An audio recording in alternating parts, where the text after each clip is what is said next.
আপনার সাথে কে ছিল, কে আছে, কে থাকবে, এই সমীকরণে আটকে থাকবেন না। মানুষ বদলায়, সাথে মানুষের চাওয়া পাওয়াও। যেখানে তোমার বাবা মাকে সম্মান করা হয় না, সেখান থেকে বের হয়ে আসা উচিত, সে যতই কাছের লোক হোক না কেন। টাকা, ক্ষমতা, পদবি কোনোটাই চিরস্থায়ী নয়, কিন্তু বিনয়ী, সম্মান, ব্যবহার আর ভালোবাসা আজীবন চিরস্থায়ী। বন্ধু কম হোক ক্ষতি নেই, কিন্তু তারা যেন বন্ধু হয়। যারা নিচু মনের মানুষ, তারা সবসময় মানুষের দোষ নিয়ে কথা বলে। গুরুত্ব না পেলে সাহস করে দূরত্ব বাড়াও। আত্মসম্মান নষ্ট করে ভালোবাসা আদায় করা যায় না।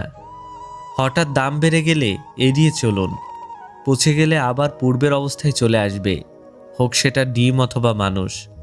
অন্যের দুর্বলতা নিয়ে কখনো উপহাস করবেন না। মনে রাখবেন,